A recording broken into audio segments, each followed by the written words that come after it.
And you came up and you said, I think I'd be pulling up my pants. I'm like, you think you would be? Yeah, I think I should be tucking my shirt And I'm in. like, do you think Augie wiped? I don't think. God, yes. Nazis do wipe their asses, I guess, because Yeah, they're so yeah, fucking yeah. anal. Yeah.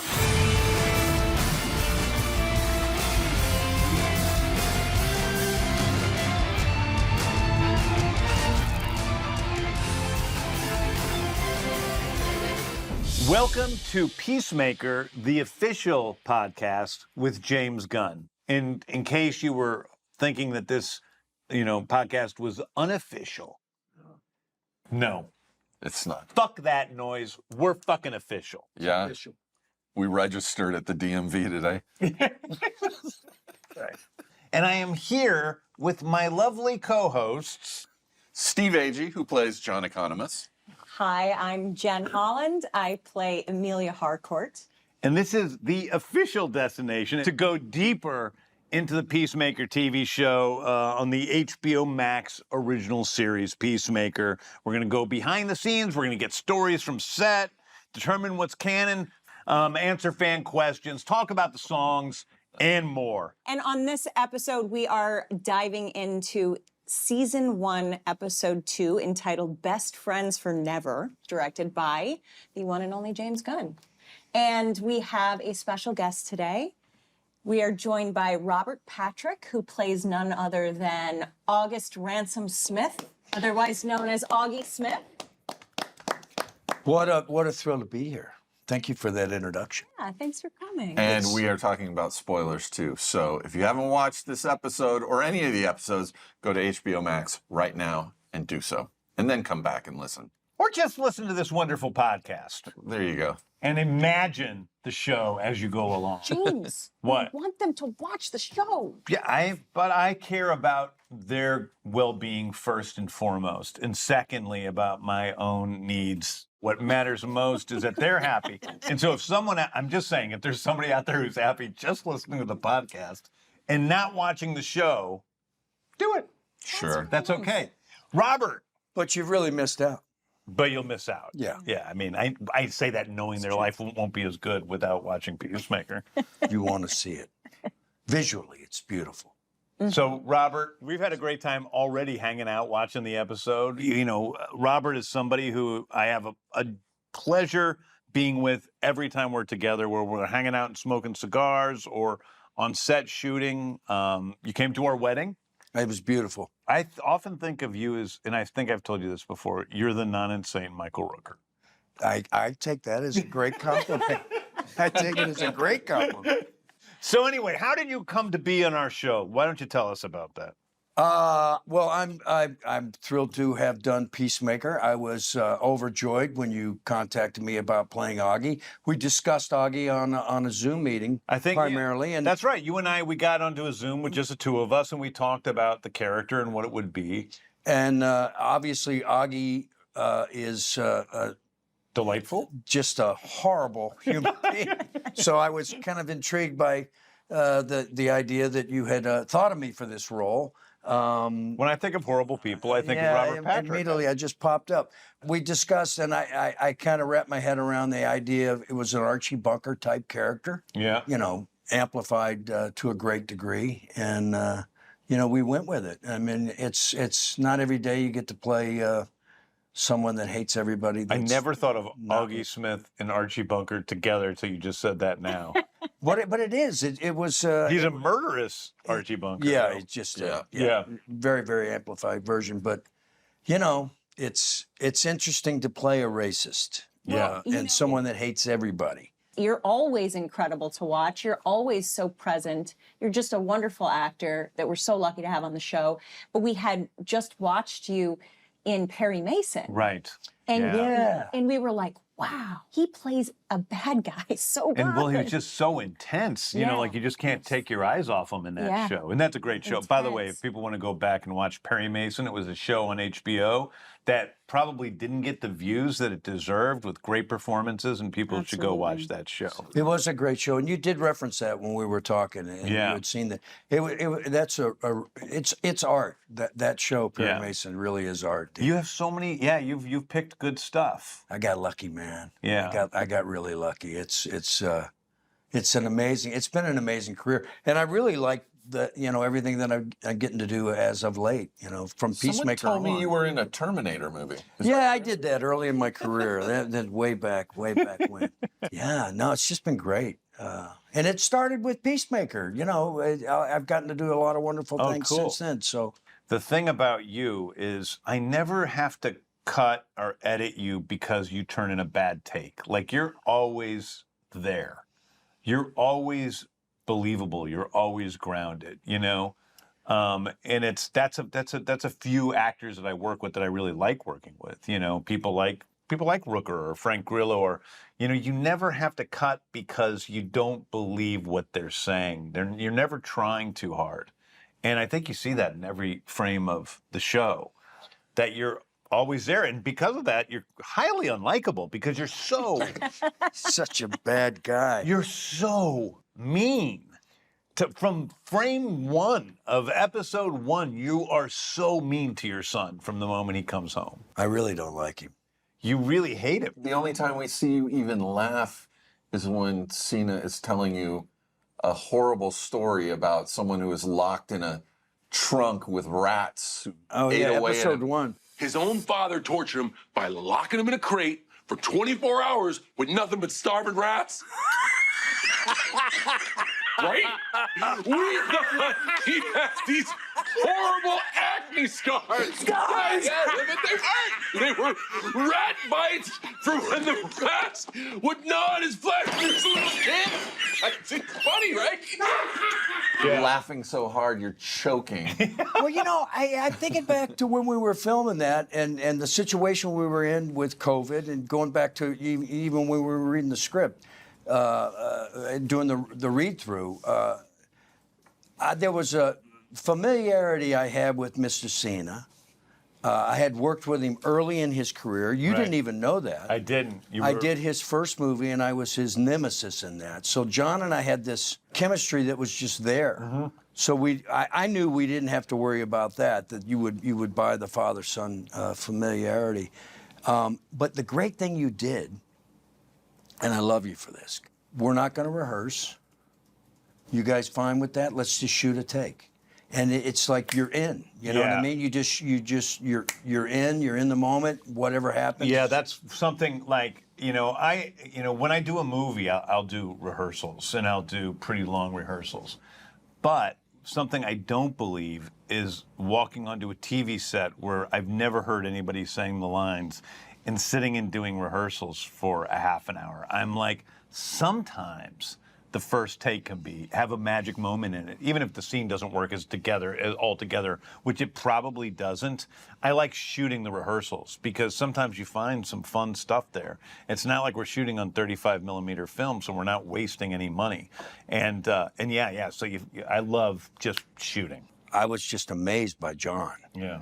I mean, I was in the scene with him, but just watching how far he's grown as an actor. And he's an amazing actor. And to season 2 even more. I know. Yeah, That's the thing. yeah. From season 1 to season 2 even more. Yeah. Yeah. It was tremendous.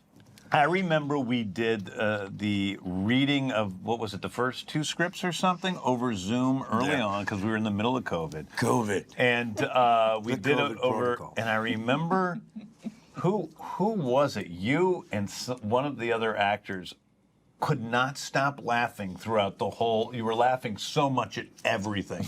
It's a funny script. And you guys were also laughing at stuff hilarious. Auggie said, and I was like, oh, fuck, did I make Auggie too funny? It's one of the dangerous things because he's saying these horrible things. Yeah, the fans that I've run into that really love Peacemaker, and they do love Aggie in that way of you're awful, but they enjoy that, and I think there's that fine line of a despicable human being, but we've got to you need him to tell the story. You need it. And so he's got to be somewhat likable. Yeah. I know that's hard to say about that character, but he's really so not awful. very likable. I think sometimes he's funny, but he's not very likable. I think that most people watch the show. One of the hate things, me. and they just imagine killing you Killing throughout Auggie, the whole yes. show. I mean, But they're that's like, what I when mean is by- this guy gonna kill his fucking dad? When is Vigilante gonna kill this fucking piece of shit? Yeah, and I think that's what I mean by likable. Like they would like to see him, Kill. and they can't wait to see they it. So can't you're wait to building see it. that, Yes. right? I think what you always bring to every role as an audience member, you want to watch you. No matter if you're playing a good character or a bad character, you want to watch you. Like you're just so dynamic. So I do, in a certain way, I like watching you on the show as such a terrible character. And it's so important, like so many people, including myself in some ways, like in the first season of this show, I was really scared. I was like, you kind of need to like her, but she's also such an asshole. And I was a little afraid to be too much of an asshole because I was like, what if people just really hate me? But if you just commit, if you are just 100% real in whatever it is that you're doing, people are gonna like watching you because you need that. You And it doesn't need really those matter characters. as an actor, it doesn't matter if somebody likes your character or dislikes your character. You want them to like watching your Yes, character. that's right, You want them to exactly. be involved in the story through your character, involved in the drama. Yeah. You got to let their vulnerability Yeah. has to be revealed. But anyway, Right? I'm saying it mostly because you do it without hesitation. You just commit, and we need Right. it so much in the show, and I thank you for it. It's amazing. This has been great for my ego. Oh, you deserve it and more. You are a do. complete. It's You true. are an amazing actor who is undervalued as anyone. So like that's bless you. we say it all the time. I mean, just all the time. And also like honestly, one of my favorite people. Like just a great guy Thanks, to be brother. around and hang out Thanks, with. brother. I appreciate that All right. very much. And it's likewise. I feel Thank the you. same way. Thank you. It's not about. Steve. Not so much. We about. love This Steve. is all making we me love sick. Steve. He's getting sick. Can He's we getting move sick on to his the stomach. episode? Steve is so wonderful. My butt is puckering at all this. Let's go to the episode. Okay. We pick up, he's just killed the butterfly. Peacemaker has to run back into the apartment of the rocker woman because she has all of his stuff there. And this was some fun stuff to shoot. He's putting on his outfit. He's like, fucking dad, he's blaming you because his outfit is hard to put on because I guess you made his outfit. Skin tight. Yeah. You like Never gain any weight. son. Yeah. You like Don't this. get any better. Yeah. I'm gonna make this a little bit too tight, so you have to lose some fucking weight. Yeah. You fat ass mother. Yeah, that's Augie. If that were only true. He grabs some things from her apartment. He gets distracted. The childlike nature of Christopher Smith grabbing things that he thinks are cool, like some cookie cutters. He said, "I see cookies in my future." I remember I did throw down that line on set. That was one of them I couldn't stop laughing as I'm like, "I see cookies in my future," and then he grabs that springy thing, and this is a must-have. Like Yeah. and he's running from the cops. Harcourt, we didn't talk about your underwear scene. One thing that I want to discuss is that Lars Winthrop, who was, the AD, and He's amazing. Really, he's amazing at what he does. He created the most optimal situation for me by rescheduling that scene so that I didn't have to shoot it while I was on my period. Right, because it was originally scheduled at a time when you were going to be on your period. Yes, and you're bloated and like, Wow. and so he rescheduled it so that I could look my best, and he really did me a solid by doing that. So thank you, Lars. And then we meet for the very first time Detective Sophie Song and Detective Larry Fitzgibbon. And these are important characters to the show. And, and Jen, you had a scene where you're putting the tranq dart gun together in the car while you're talking to Adebayo. A great scene. In your room, what you have in there, that's not safe. What? You had someone in your room. Is it against Didn't regulations? say that. What are you doing? Stop is off the books. We don't have regulations, but it's not safe, is it? For her, I mean. I don't know. It's not. What are you doing? Watch the road. I also have dogs. Okay. Do you think they're safe? Are they big dogs? No, they're pretty small, but one of them, Emerson, he likes to wear these little outfits. Do you think that's gonna make him a bigger target? We have this sort of funny, like, repartee happening while I'm putting together this very complex gun that I have to put together while looking really cool and like I know what I'm doing. And so I have all these photos of myself sitting in the makeup chair, getting my hair bleached while I'm like putting together this automatic weapon. It's pretty funny. And the funny thing is, it's a totally fake weapon.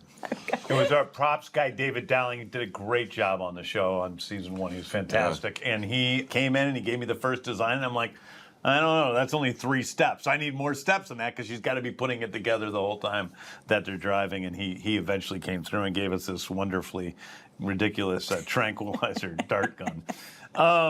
And we also meet Lenny and Allison, who play Evan and Amber, who are an incredibly complicated couple. And we do have a video from Lenny, Jacobson, who plays Evan Calcaterra. Oh, we should watch that. Yeah. He sent us this morning. He sent you a video this morning? Yeah. Wow. Hi guys, Lenny Jacobson. I played Evan, one part of the America's Favorite Dysfunctional Couple, Evan and Amber, Peacemaker season 1. I just want to say hi. Wish you guys an amazing second season. A little bit about shooting the first season and the Evan and Amber kidnapping scene. This is like in the middle of COVID, so I definitely did that audition at home. I think with my mother-in-law at the time, and I was just screaming, "Are you fucking kidding me?" and "Fuck you, Amber," and every other cuss word that was in that audition. And then I was lucky enough to get the job and meet Allison, who was an amazing scene partner, as was John Cena. The cool thing about it was we were deep in COVID, so everything was kind of blocked off, but James was using a microphone, and we ran the scene a lot, and we were just on our coverage, and he was just like bigger, louder, and it's just so much fun to be given the freedom to just scream and yell obscenities, especially your pretend TV wife. So anyways, I had the best time. Wishing you all congratulations, and I can't wait to see season 2. And thank you for having me, James, Jen, Steve, the entire Peacemaker family, and all the fans. Take care. Very cool. Good dude. Great guy. He is a great guy. They're amazing in that scene. We were talking about it. Just incredible, those actors, both of them. Yeah. And he brought up something that I really enjoyed. The direction you give when we're in character. And do that line again, I love all that, And I can't say that that's always been the case. When you're getting into that space between action and cut, but it's so enjoyable when you're doing it and you're giving great ideas and a lot of directors are like, can you tone it down a little bit? It's unbelievable. James is like bigger, and he also. A lot of directors are like, we have to make time on this, and I mean, with streaming, you aren't really as limited by time restraints. So James is like, yes, more, do this more, and throwing out more lines and stuff. And just to clarify a little bit for everyone who doesn't understand what we're talking about. So James sits near the monitors where he's watching the frame up of whatever's on camera, and he's got what they call a god mic, and there's speakers out to the cast and crew, and he's just a lot of times it's dependent on the scene, he'll whisper into the god mic and he'll try to keep you in the scene, or he's just laughing. Into the god mic because he's trying to tell you. That's what I remember. Laughing. He's just yelling out like directions or trying to sort of massage the scene in a way while we're in the scene still working. And I love the even if he gives you a line or something that ad lib, it's almost easier when you're doing it that way than coming over and talking to him and now go back out there and try that. You're just in there. Yeah. And I really love that part. Yeah, I mean, I think one of the things that actors there are times when I'll say private things to actors, but for the most part, when you're on one of my sets, it's like, no, we're a family. Yeah. Everybody's going to know all your notes. Yeah. They're going to know what to do. They're going to know what I think. And we're all playing together. We're here because we all trust each other. And I chose you because I like what you do. And it's like, and we have a good time with all of that. And when we're in the rush of it all, I do something that probably some actors wouldn't like, which is I'm like, no, try that again like this. Okay, now back up, try that again like this. Try that again like this. But I know how I'm seeing the scene cut together. We're making, one story. And I know how the ebbs and flows are supposed to be. So it's really about trying to build that. And we play a lot. Especially on this show, more so than other things. We play a lot and we come up with stuff. And if something's funny that we come up with on set, it's, we use it. Yeah. I think that the thing, not to belabor the point, but the thing that's really interesting as a way to work as an actor is that whether you end up using the stuff or not, what the process does for me, and I think for some other people who've worked for you that I've talked to about it, is it frees you up because you're not trying to fit some idea that you have in your head or some idea that you think is what was written on the page or whatever. It allows you to just try a bunch of different stuff. You're throwing stuff at us and you get loose and you feel free. And I think it's a great way to work. I really like working that way. Creatively, you're not an insecure guy. I mean, he's secure in who he is, and I think that's what the environment is that you're creating, and that allows that creativity from all of us. Right. Yeah. Because you're not worried if I say, hey, what about this? You're like, No. oh, that's a great idea. No, I love great ideas no matter where they come from. I just want to make a great show. I don't care about my part of it. Yeah. So we come and now we go to one of the pieces that I really like the best is him jumping down from the balconies. And the person we need to shout out on this sequence is Spencer Thomas. Crazy. Who is John Cena's stunt double, who made all of those jumps. And honest to God, this is my favorite sequence of stunts I've ever shot in anything because it's so painful. It looks so painful. It looked painful on the day when he did it. It looked painful every time I watch it. I sat with you guys and we were all still going, oh, we're jumping at it. And what a great series, jumping down when he's jumping onto the one balcony, onto his stomach, then he jumps onto the other one and hits the railing with his stomach. Oh. Then he jumps down on his leg and there's that leg bend before he goes down. And then the oneer where he's jumping from one level, actually on location, down to the other level, and then jumping to the trash can and bending his leg again. It's unbelievable stuff, and Spencer's been seen as stunt double for years, many projects. Yeah, and he's a really talented, wonderful guy. He's got the same physique too. And it's hard to double John because he's such a specific physique, like I would be a good double for John, but I have to be behind the camera shooting. Yeah, you got to jump to do. I've got something else I'm doing. I'm busy. Yeah, Can't do everything. I can't do everything. I want to write, direct, show, run, and stunt double, but I can't do it. Yeah, Can't it's do it all. one too many things. But it establishes that Peacemaker doesn't really have any superpowers. You know what I mean? He's he's a regular guy. Yeah, he's a hell of a shot. Yeah. He succumbs to gravity just like the rest of us. He doesn't get that many wins, Peacemaker. No. He gets a lot of barely escapes and a lot of losses. And then Adebayo, we see Harcourt for the first time, hardcore, with her tranquilizer dart gun come in and save the day. They escape, and I think we see for the first time ever a little tiny bit of joy with Adebayo, Harcourt, and Agee and Peacemaker in the car. Maybe the beginnings of a team. With that escape, yes. We come to the wonderful scene where you are questioned by Sophie and Larry Fitzgibbon. Lachlan and Ann. Annie, yeah. Yep, Annie. Yeah. That scene, is that the first time they come to knock on the door or the second time? The first time they come to knock on the door where you call her Chopsticks. August Ransom Smith? Yeah? What? I was wondering if you would mind answering a few questions for us. Yeah, I mind more from you than him. Why more from me? Let's just say that egg foo young ain't my thing, baby.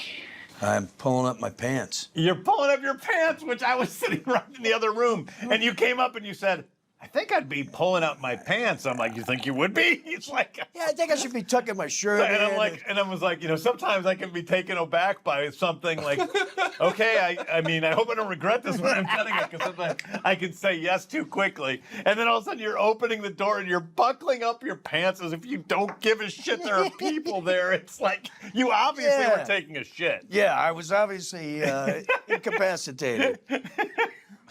Something was going on. I don't think Augie wipes. Do you think Augie wiped? Oh, God, yes. You did? Oh, You wiped? yes. And he washed his Augie's clearly got a bidet. Clearly, he's got good What? hygiene. Yeah, Nazis do wipe their asses, I guess, because they're so fucking anal. Yeah, Augie's not that. But it was funny. It was what a fun scene to shoot. And those two together, I mean, that scene carries over out into the street, and Yes. they're back and forth was just hysterical. They're both so good, and I remember I had known Lachlan a little bit from other stuff, but Annie I didn't really know. She auditioned. She was, nobody knows this, she was my choice from the beginning because she just had that sort of David Mamet style of talking that was part of her character. Walking scrotum here doesn't like egg foo young. Got that, Fitz? I'll put it in my notes. Where were you last night from about midnight to 2 a.m.? I was right here, and I don't gotta answer you. Now get the fuck off my property.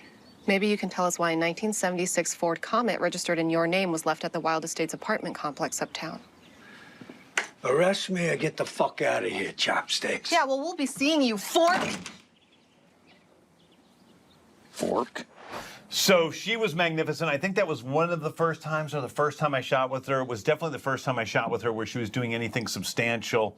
And that moment where she calls you Fork is I just fucking love. Hilarious. And Did you write that? Yeah, that was written. Yeah. And then their ad libs on the way out to the No, car. that was all written. That was all. God, Yeah. dang it. Yeah. Just great actors. They're great just actors. amazing. Great actors. Yeah, the spoon makes it like a baby thing. She's like, all right, everybody, even adults use spoons. Can I ask? I notice a lot when you write and make up characters, outside of characters that are actually in the comic books, but characters you make up. A lot of them have names that are significant to you in real life, like Leota is your mom's name. Yeah. What about like Fitzgibbon Well, there's a Fitzgibbon in almost everything I've ever done, and it's based on my next door neighbor who I grew up with, whose name happens to be Larry Fitzgibbon. And he's like another brother to me. He's really he's an incredibly successful guy. And a really, still to this day, a very close friend. But I always put a Fitzgibbon in something. And then this time I was like, I'm just going to name the character after him fully. Anyway, yeah, so that's where that comes from. Back at headquarters, we have an enormous scene that was hard to cut, that goes on forever, where the gang, Mern's gang, I don't know what we call them because this is they're being called the 11th Street Kids, is the team. The team is completely disagreeing on who might be a butterfly. We're seeing signs of. Obviously, they think there's a mole somewhere. We think that they think one of the people is a mole. Right. Yeah. And Danielle's character, you guys, that's who you start looking at first. I basically, my Harcourt, is going through the list of everyone and basically explaining why it can't be anyone except for her. She's the only person who it seems like could possibly. Yeah, be I love that run too. Yeah. And then it kind of comes to light that maybe she's not, and then they're just left going, who is it then? They don't seem to walk away from that scene with much more information. Yeah, you think that the butterfly, we don't know exactly what the butterflies are yet, and Peacemaker doesn't know, he's trying to guess, but we know it's some sort of not human. And you think that Adebayo is a butterfly, Peacemaker thinks that Economos is a butterfly. Elmo. He kind of talks Chuck Woody's character, Mern, into believing that, you might be a butterfly, and nobody is sure who is the butterfly within it, everything. Peacemaker goes back home to his apartment, and this is the first time we've seen him alone, really, since the very beginning of episode 1, and he puts, Firehouse, Don't Treat Me Bad on his phonograph, and he lays down in bed and he begins to sob. It's the greatest Robert laughs hysterically. It's the greatest scene. I love it. I love seeing John do that. Man, he's really good at it. And John was so, I hope he doesn't mind that I'm saying this, he was so nervous about that scene, you know, because it wasn't something he's ever had to do. It's just sit there, lay down, and start sobbing in the middle of everything. I don't know if he'd ever even had to cry in a movie, much less just lay down and start sobbing. Mm-hmm. While he's sobbing, all of a sudden we hear somebody at the window, and we are introduced to the character of Vigilante. Yeah. That scene's hysterical. Originally played by a different actor than who we have now. So through a lot of these, you know, episodes in season 1, when you see an actor with the full suit and helmet on, it's oftentimes the original actor and Freddie Stroma, who ended up actually playing him in the end. His voice dubbed over the other actor. That's right. We had shot all of episodes 1 through 5, and we had also shot part of 8. And then we were like, for various reasons, we needed to recast the actor. I was having anxiety at night because I was like, I love this show more than anything I've ever done before. And one particular part of it wasn't working as well as it could. And it happened to be everybody's favorite character in the script. And so we went out and we had to find a vigilante. We had to find them quickly because they had to come up to Vancouver and they had to quarantine. And quarantine and for 2 they had weeks. to basically fit into the suit. We had to find There was someone like who was a certain height to fit into the suit, and it was very difficult. But we actually had to cast around the suit because we didn't have time to make a new suit. So we meet Vigilante. We find out Vigilante is an interesting character. He's very messed up. I love that scene. You got your dick in your hand? What does he say to him? He said, what's he saying? He's trying not to turn around. He's trying to make up an I don't want to excuse for look. what- No, I know what you're doing. He's like, I know you've got your dick out right now. Yeah. And he knows he doesn't have his dick out. He just doesn't want him to see him cry, you know? But, you know, Vigilante can't really process facial expressions. This comes up repeatedly throughout the show. He cannot understand facial expressions. He can't understand a lot of social interaction. And so he doesn't really even understand that he's crying, and he's easily dissuaded. And so Peacemaker tells him that he's doing face muscle exercises to make his face more jacked. Yeah. And then proceeds to put down. You know, listen, the other thing I love in that scene is when Peacemaker starts crying and he's just, after ruthlessly picking on Economos for 2 episodes, he goes, Economos could be my friend, but I just push him away. And you know this guy is so lonely. He wants nothing more than Economos to be his friend.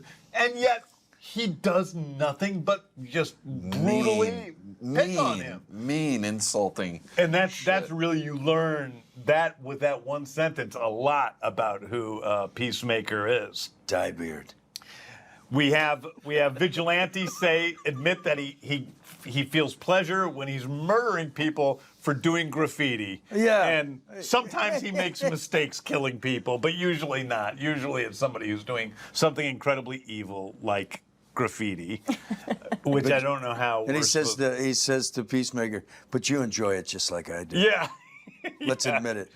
But we see for the first time that Peacemaker is starting to have doubts about his whole worldview, about killing people, about peace at any cost, about all of these things. And this is the journey that he's going to go on for the rest of this season. They go out and they have a great montage to drag me down. You know, we should mention that. Has anybody mentioned that? The scripts come, and then there's the playlist that comes with the script. So you can actually read the script with the playlist. That's right. And the cuts, too, because there's a lot of the music that you have in there I'm not familiar with. And you hear it and you go, it's a great way to read the script. It's so and get in tune informative. with what you're doing. Yeah, it's informative about what it's going to feel like. Yeah. You know, what the tone of whatever it is that you're doing is, or if it's intended to be funny here or not because of maybe what he's cutting into or cutting out of, and Yeah, if it's really a montage, informative. how broad can you be turned to what the music is playing? And, Yeah. you know, and we get to see them. That was one of my favorite things to shoot because I'm still like a little kid. When I was a kid, I liked to blow things up. I would get in firecracker fights with You've my got all friends. your fingers, so you Yeah. didn't lose No, one no, on the fire. I was a kid that did a lot of like crazy like blowing up of things and fire, you know, works fights where we're throwing and getting burnt up and screaming and making our friends cry and then laughing. And that's what Peacemaker and Vigilante are doing as adults, except for on a much more, instead of throwing fireworks, they're throwing dynamite at each other. And I got to actually watch stuff explode. And I love shoot it. that the shot he does between his legs, like bending over, like shooting between his Yeah, or legs. when he pretends his penis is Yeah, being he blown gets off. that shot. So There's good. fun stuff. Oh, and then we have the cops come and arresting you for the crime that Peacemaker did because John Economos set you up in that great scene between you and Mern. One of my favorite scenes. I don't want to be insubordinate, but I kind of did some magical shit here today, and now I feel like you're angry at me. No, I'm not angry at you, John, but I am starting to think you're an idiot. Come on, man. Don't use the I word. It's not cool. I just did some magical shit right there. And then where you say, you know, was I supposed to tell you if I was going number 1 or 2, or every time I'm taking I'd your shit? appreciate it. Yeah. Yes. And so Yeah. you set up Augie, which that'll have big repercussions in a couple of episodes. Yeah. And then we see Adebayo and Kia starting to have issues with each other. The cops come, they arrest you, they take you away. You get to yell at your neighbor. Get to yell at the neighbor. Mel Tuck, the great Mel Tuck, who plays your Awesome. creepy neighbor. Wonderful, wonderful guy. Sweetest He's guy. great in the dance sequence, too. His Yes. little- Well, how did you feel about doing the dance sequence? Let me just say right now, officially, that James Gunn saved me with that dance move because he looked at me and he said, "Robert, you suck." I think that's what you said. I think, Robert, really, seriously, you're not. I'm gonna give you a special, okay? We're gonna do a special. And I just gave you a little pelvic thrust. Yeah, can you do that? And blinkers on and a little thrust. Yeah, I can do that. He gave me that nice little special shot, saved me. Yeah. Otherwise, I was terrible. I would like to take the credit for that, but that was Carissa Barton, our choreographer, after seeing your capabilities. Your Capabilities. We rehearsed. You, did. me, and Danielle rehearsed the dance sequence during COVID. We did, and I must admit, I maybe didn't rehearse as much as I should have. I mean, no way. I might. really? I might have not really taken that part as my performance as serious as I should have, and I feel a little embarrassed about telling When you heard this. there was going to be a dance sequence, what did you think? I was What did kind you of think like, about it? really? Do I have to do this? I'm a grown-ass man. Do I want to do this? Yeah. And then I went to rehearsals and I tried, and my wife can testify. I did try. But did you think it was weird that we were doing a dance sequence on this particular show? I thought it was a little big kind of a thing to ask for. I was reluctant to get into it, to be honest with you. But then on the day, as a performer, and the second season, by the way, I did not. I got in totally. I know. I mean, I You're much went better. after. I rehearsed Yeah. like crazy. But when we were shooting that, I was just like, follow Jen, do what she's doing. I'm just going to try to make it look as good. And even that Were you was. surprised by the reaction and how many people love that dance sequence? Yes, and I'm very grateful that you gave me that little special You'll be happy to know. And I won't give. We'll talk about it when we do season 2. But we talked to Carissa and we asked her to list the worst dancers. And I was it. You weren't even in the top 3. I wasn't this year? No. Oh, fantastic. I've No. improved. No, she didn't have you list you at all. Oh, good. Anyway, we'll get to that later. I think it was Frank. Frank was probably the worst. I won't. I won't. Yeah, you know I it was won't Grillo. spoil it I won't spoil it. Grillo was like I was in the first season with the dance. So we go. That's what I'm gonna say. We go to. We realize that Rooker. I'm sorry. Rooker's not good. We go to. We discover that, what's her character's name? Amber Calcaterra. Calcaterra. Calcaterra, named after my godmother Bridget, by the way. There you go. See? is in bed with both Peacemaker and Vigilante. But Vigilante has We're like, he's still got his mask on because he cares about his secret identity, and they're all in bed together, and that's we see that Peacemaker sexually is kind of a different sort of cat. And they find a little tiny spaceship. And where is this going to go? We'll find out. And then we go to you in prison. Yeah. And a scene I really like. You come in, you sit down. We realize, holy shit, the White Dragon is a pretty big deal. You're the White Dragon. You're a cape, as Annie calls you. And you have everybody in prison. All the white guys in prison worship you. Yeah. How did you do that when you, like the 1960s version of, or was it of White Dragon, he was a Nazi. There was a couple versions of White Dragons in the comics, and one of them was a Nazi. Yes. Yeah. Neither one of them was Peacemaker's father. Like You took kinda- a character and made him into Yeah. Peacemaker's father. But Peacemaker's father in one version of Peacemaker was a Nazi. Yeah. That so that's how those things came together from the comics.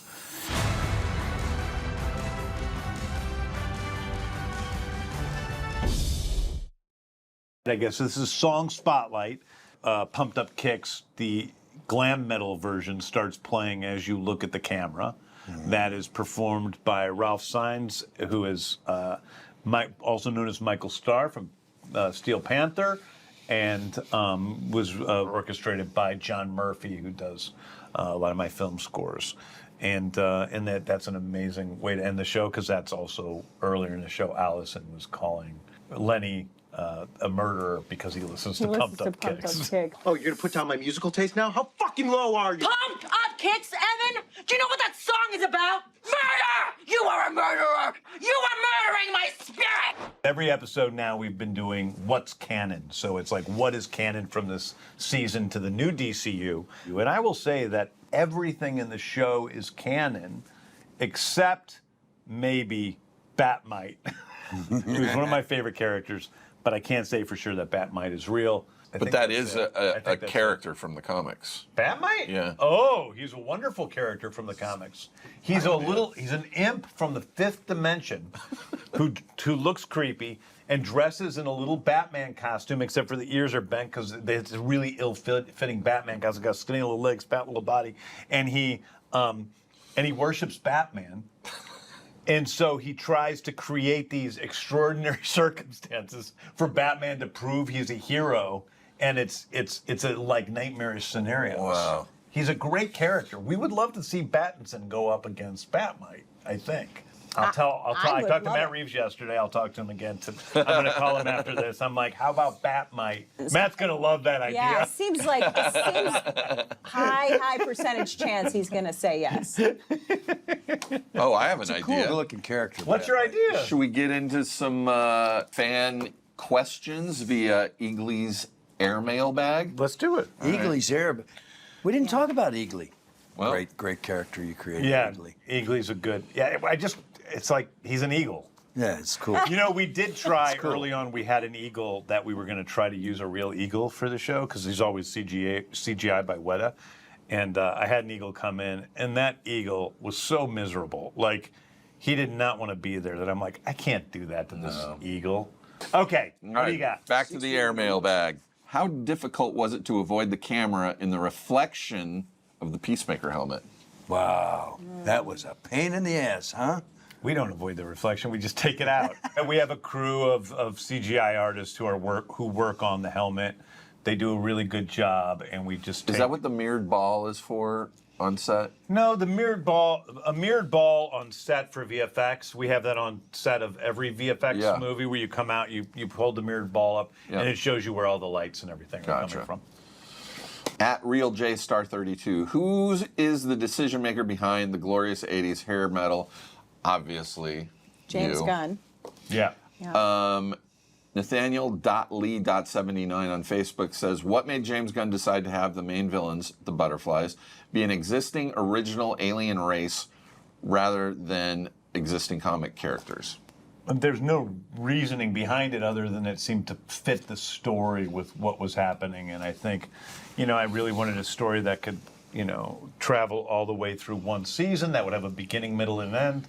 And this seemed to be a good way to do it. I also liked the idea of Peacemaker, who's this, he's an ordinary guy in some respects who's really good at shooting, but he's in this sort of otherworldly adventure. Right. And I like the idea of Peacemaker being in these larger-than-life situations, even though he's a completely grounded, real character. Yeah. And in some ways, Peacemaker shouldn't even be called Peacemaker, should be called Chris, Yeah.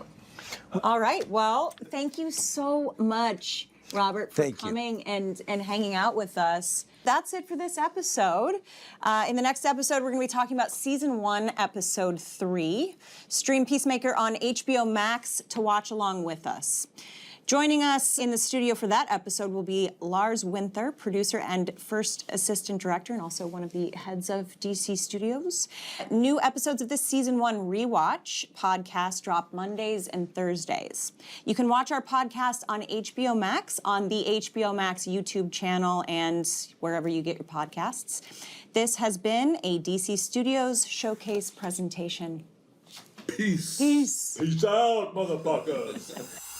This was an OBB sound production for HBO Max and DC Studios, hosted by James Gunn, with co-host Jennifer Holland and me, Steve Agee. Executive producers for DC Studios are Phil Soponides and Gary Barbosa. Executive producer for HBO Max is Becky Rowe. Executive producers for OBB are Michael D. Ratner, Scott Ratner, and Toby Lawless. Special thanks to, from DC, Mike Pilata and Victor Diaz. And from HBO Max Design, Tom Haskard, Martha Duarte Diaz, Ryan Cronin, Brett Krause, and John Northway. Producer, Toby Lawless. Producer for HBO Max is Aaron Kelly. Research producer, Jesse Holland. Associate producer, Tessa Bartholomew. Associate producer, Chris Stith. Production manager, Kevin Lynn. Studio coordinator, Elijah Matias. Director of photography, Heath Gresham. First assistant camera and camera operator, Chris Piper. Gaffer, Arthur Garcia. Key grip,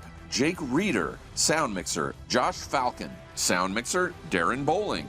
Post-production supervisor, Mariana Cristostomo. Lead editor, Jesse Holland. Editor, Louis Sinibaldi. Assistant editor, Mark Alcacid. Hair and makeup artist, Kendall Shannon. Director of Creative Development and Social Strategy, Lenore Castro. Senior Coordinator, Creative Development and Social Strategy, Sharif Bakari. Production Assistant, Antonio Cavallo. Are you able to hang out some more? Sure. Well, why don't you do episode 3 with us? Okay. All right. Nice. All right.